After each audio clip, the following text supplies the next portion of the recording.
Nous allons vous présenter notre sujet d'activité interdisciplinaire qui porte sur les infections nosocomiales comme thème. Nous sommes donc deux élèves de première S2S, Mireille Ngondou et ma collègue Nara Matumba. Concernant la méthodologie que nous avons suivie pour réaliser ces activités interdisciplinaires ainsi que les outils que nous avons utilisés pour chaque étape, tout d'abord pour l'étape 1, nous avons utilisé un Kikiweki-CP, une recherche documentaire qui nous a permis de déterminer l'objet d'étude ainsi que la problématique. L'étape 2, nous avons utilisé une recherche documentaire et réalisé une bibliographie pour repérer les méthodes d'investigation. L'étape 3 nous a permis de recueillir les données à travers le guide d'entretien ainsi que les questionnaires. Et l'étape 4 était d'exposer notre travail oralement en présentant nos résultats. Nous avons choisi ce thème car cela correspond à notre projet professionnel puisque nous souhaitons toutes les deux travailler dans un secteur sanitaire. Nous avons également utilisé comme ressource Internet les questionnaires ainsi qu'un entretien pour mener à bien notre travail. Nous avons également utilisé un Kikiweki-CP pour faire le tour de notre sujet. Le premier Q, savoir qui est touché. Le second, quel est le thème à la définition. Le O, la localisation du problème.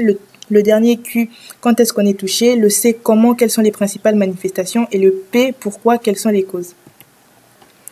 Ici, nous sommes bien dans une démarche interdisciplinaire qui croise la biologie, les maths et la STSS. La STSS nous a permis de connaître tout ce qui a trait au protocole d'hygiène. Les maths à comprendre l'évolution de cette maladie au fil des années.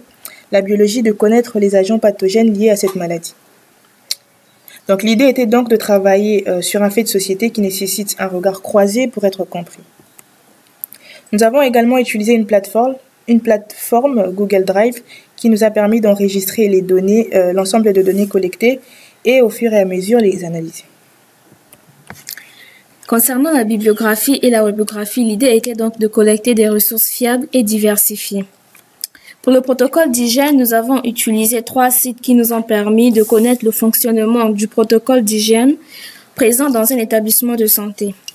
Pour la résistance des bactéries, nous avons consulté le site INSER proposé par les infirmières hygiénistes du CHI qui nous ont permis d'avoir une vue sur l'évolution des infections nosocomiales. Problématiques et hypothèses. Nous nous demandons donc comment les infections nosocomiales persistent-elles malgré les mesures d'hygiène mises en place. Hypothèse 1. Le non-respect des notions d'hygiène générale dans l'établissement sanitaire par les personnels, les visiteurs et les patients constitue un facteur de persistance. Hypothèse 2. La résistance des germes au traitement constitue le facteur explicatif de cette persistance. Présentation des résultats. Définition selon la CLIN, Comité de lutte contre les infections nosocomiales. Une infection nosocomiale est une infection associée aux soins contractés au cours ou au décours d'une hospitalisation. Elle est absente au moment de l'admission du patient dans l'établissement et se déclare 48 heures après son admission. Hypothèse 1. Le non-respect de notions d'hygiène générale dans l'établissement sanitaire par le personnel, les visiteurs et les patients constitue un facteur de persistance. Donc, 2 remarques ici feront l'objet de notre réflexion. Le premier point, il faut savoir qu'il y a eu un arrêté qui date du 1er juillet 1998 qui rend obligatoire l'instauration des comités de lutte contre les infections nosocomiales dans tous les établissements de santé. Le deuxième point important de notre sujet est la diversité de modes de transmission qui est difficile à gérer. Donc, il y a 2 différents modes de transmission. La première, la transmission endogène, c'est-à-dire que les patients s'infectent avec ses propres germes. La deuxième transmission, c'est la transmission exogène, c'est-à-dire que les patients est infectés soit par les visiteurs, soit par l'environnement, soit par un personnel médical. Donc, nous avons eu à effectuer un questionnaire qui a été adressé particulièrement aux infirmières hygiénistes du CHU Amiens. Et la question était de savoir à quoi était due la persistance des infections nosocomiales dans les milieux hospitaliers. Et 75% des infirmières interrogées ont confirmé que les infections nosocomiales étaient liées au non-respect de règles d'hygiène. Donc, ce tableau représente la situation évolutive des infections nosocomiales par type de séjour dans les établissements de soins enquêtés entre 2006 et 2012. S'agissant de court séjour, on a retenu quelques services, à savoir la médecine, la chirurgie, l'obstétrique, les soins de longue durée et le soin de suite de réadaptation et la psychiatrie. En médecine interne, on a un taux d'infection chiffré à 26% en 2006, tandis qu'en 2012, on a une augmentation de 55,1%. En chirurgie, le taux d'infection était chiffré à 17% en 2006, tandis qu'en 2012, nous avons eu une régression de 16,3%. En obstétrique, le taux d'infection était de l'ordre de 6,8% en 2006 et en 2012, il y a eu une régression également de 6,4%. Donc on observe bien que malgré qu'il y a eu certaines régressions dans certains services, le problème reste toujours persistant. L'hypothèse 1 est donc vérifiée au regard de ces résultats et des entretiens menés auprès des infirmières du CHU.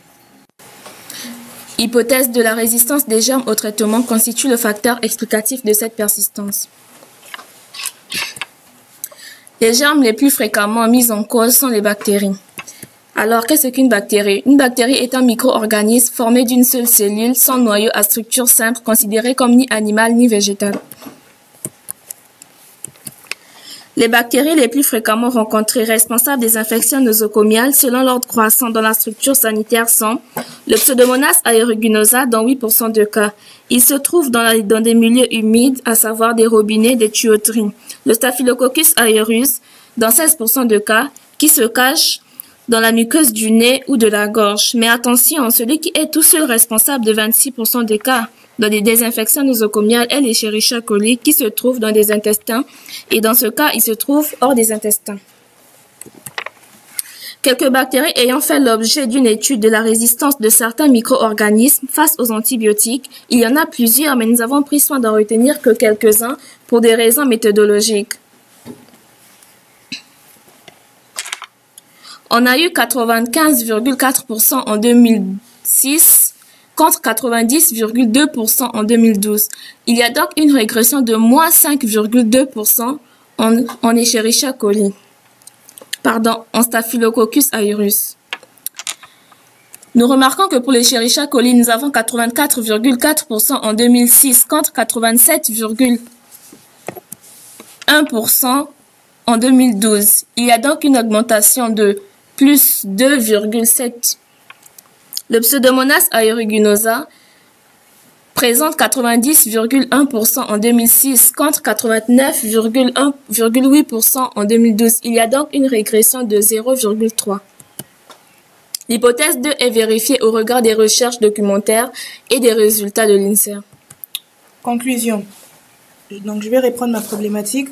Comment les infections nosocomiales persistent-elles malgré les mesures d'hygiène mises en place? Les infections persistent pour plusieurs raisons. Les enquêtes réalisées par l'INSERM démontrent la persistance des infections nosocomiales dans les structures de santé en France, à l'occurrence les CHU Amiens, où nous avons réalisé notre enquête. La source INSERM confirme nos hypothèses selon laquelle la résistance des bactéries face aux antibiotiques constitue la cause de la persistance des infections nosocomiales. Enfin, la diversité des moyens de transmission, à savoir endogènes et exogènes, constitue également un frein dans l'éradication des infections nosocomiales.